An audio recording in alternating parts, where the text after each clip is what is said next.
welcome to the Relearn and Game Changers Daily Wrap-Up with your hosts, Phil and Adriano. Well, Adriano, we've got a fantastic group of folk with us today. We're just going to ask them to introduce themselves.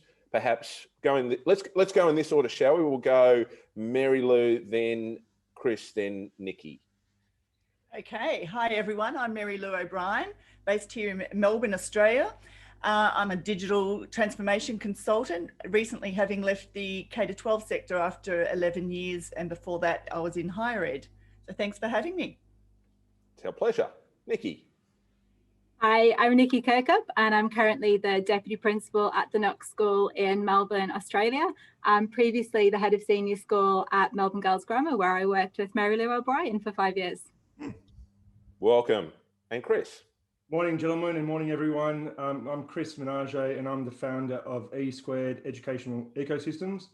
I've been an educator for 15 years now, and prior to that in private sector and in government sector. And I am in the free state of Victoria, out of lockdown. So there's a bit of a theme developing here, isn't there, Adriano? This is the We Love Victoria show. That's what we're going to call it today. Well, it's a very important, Phil, that you finally come to the realisation where God's country truly is, and that's in the state of Victoria. It is wonderful to have all three of you with us today. I felt that yesterday, day one of the the Learning Innovation Festival, was an outstanding commencement, which began with Christopher Pomeranian, the Learn Live founder, with his excellent provocation about what really is the state of the world and how we are the system effectively, and that schools are no longer fit for purpose, and that we need to really consider, particularly as we grow out of this pandemic, what learning and schooling and education is going to look like going forward. One of the key themes, Phil, that I know that you picked up on was this notion of self-determination theory, and that is something that here at A School for Tomorrow, and of course on Game Changers, we continue to explore. I might go to you, Nikki. Do you want to maybe share a little bit about some of your key learnings, particularly around that area of self-determination on day one of the Relearn Festival? Absolutely, and it was fantastic to hear. I think I put out a tweet quite early on in the conference that it was so nice to hear an affirmation in many ways of what we've been doing here at Knox during our period of remote learning, and certainly the vision that we've had at the school for a long time is exactly that, through the vision of personalised learning, but really thinking about self-determination and what that means for our students and what that means for our vision. So listening to the speakers, yourself, obviously Mary Lou, and hearing all of the tweets come through from the likes of David Price, all of whom we've worked with over the last couple of years, and really understanding what it means as a global education community, I think was fantastic. Because certainly one of the things that in our time in remote learning, as I've talked about frequently, is this idea that the shift of the locus of control from the teachers to the students has been one of our most significant shifts, I think, over the last couple of months here in Victoria. And in many ways, it's that idea that teachers have told us that they needed permission to do this. And so what we're hearing now is voices all over the globe giving that global permission to do so, because I think that a lot of the messages that were coming through on the side chats were saying, but how do you do that as a single teacher in a school? How do you actually make that shift? And certainly one of the things that we talk about here at Knox is that gap between rhetoric and reality has got to be small. And we've worked with our teachers really clearly to say, we understand that it's a moral imperative, I suppose, as a school leader to say, we've got to build those frameworks and we've got to build those structures to allow for this to happen in our schools.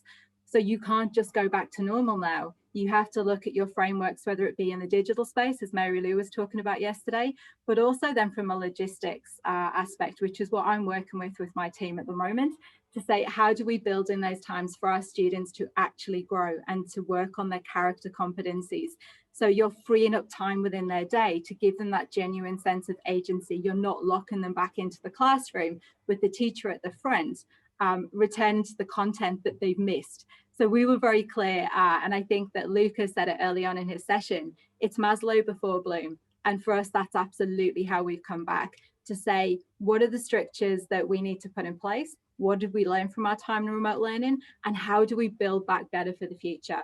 And so that's something that we've been focusing on. And so for me, it was heartwarming to hear all of our narrative, in a sense, coming back to us, but from all over the globe as well, and seeing those tweets come through. So I guess that's where we are at the moment. Bravo, Nikki. That was an amazing recap of so much rich stuff there. I'm interested, Chris, in that narrative as it's starting to develop around the importance of moving forward, but more importantly about where it gets to when it's moving forward, and about the self-determination of students. What have you been seeing so far? Well, it's certainly, Phil, it's certainly energising enough to get us to recover from this bleary-eyed late night of following what's going on in Barcelona and around the world. But look, I think the notion of the Maslow and Blooms is really, really crucial, because what it's doing is it's reminding us that education is a deeply relational experience. And, you know, I know Adriano's talk focused on this notion of wellness, and Luca's talked about the deeply human experience. And I think, you know, what COVID has done is it stripped back these layers to the bare necessities. And one of the things that I'll be talking about in a couple of days is combining Maslow and Blooms, so that we actually push students, or encourage students to evolve and to emerge up out of the of this DNA helix model that I've sort of created to try and illustrate the experience that they go to when they embrace change, when they embrace discomfort, when they embrace fear, shame, all those things that we, in our modern societies, we try and avoid, and we try and we see negatively. But these aren't necessarily negative experiences. They can actually be seen as opportunities for growth, opportunities for flourishing.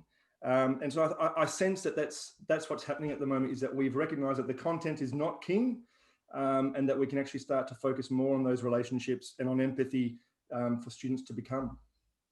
What was really interesting also, to complement what you're saying there, is that in Mary Lou's presentation, so much of what she was advocating was a pedagogical shift. Correct. To kind of a new paradigm that really would enable that thriving to occur. Mary Lou, on day one, what were some of the key takeaways that you had in relation to this conversation we're having right now? I think the biggest thing for me was I felt as though we're all standing together on a precipice, holding hands and ready to jump. That was sort of my overwhelming feeling at the end of it. And, you know, I'm really hopeful that there can be change. As Nikki alluded to, the conversations that were happening on Twitter, and then following up also on LinkedIn as well, well into the middle of the night here in Melbourne, was, you know, really inspirational and exciting. So I think people are willing at the moment, and I really think we just have to take the opportunity whilst it's here. I really love that image of the coming to the edge. It's like the Guillaume Apollinaire poem, you know, come to the edge, he said, come to the edge, and then the push to fly at the end. How do we, I'm going to open this up to the group, how do we help people to take what we at Game Changers are calling that big step forward and up? So hopefully it's a step forward and up, off the edge, not a drop. Well, one of the words that Mary Lou used earlier, I think, was, or Nikki, was this notion of permission. And I'm a really big advocate for encouraging educators and teachers to embrace this sense of agency that lies within all of us, and to back themselves, to really back themselves, to tap into their passions, and to use that as the vehicle that they then carry forward engagement to their students, both through, you know, identifying what the students connect with, but also having a bit more flexibility and a bit more variety and diversity around what we try and convey, and the sort of environment that we create for our students. I think that's really crucial, the agency part.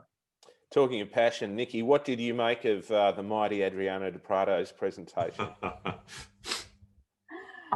Well, look, we've worked a fair bit with Adriano, and so it was very pleasing to hear his words and to hear back a lot of what we're talking about in terms of that idea of focus on wellness as well.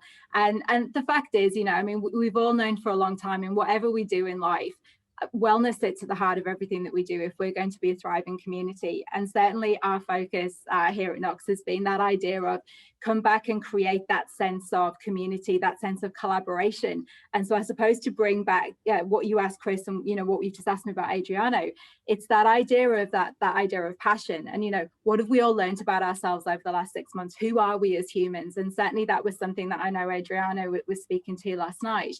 But I think going further than that idea of what I would look at if I see the people who I work with every day, it's further than permission. It's that idea of aligning people to a purpose. And when people can see a clear purpose and essentially what it is to be human and what it is to really, I suppose, give kudos to character as well, which I think we haven't done for a long time, because what we've seen in our students and in our communities is that it's that focus on character which has allowed us to thrive. The communities who have done so because they've looked at different proxies for growth. They've looked at ways to measure what students have achieved during this time, and that links into what Chris was talking about, that passion. So it's about harnessing all of those things and really putting your money where your mouth is and actually not going back to the old paradigm. It's so important.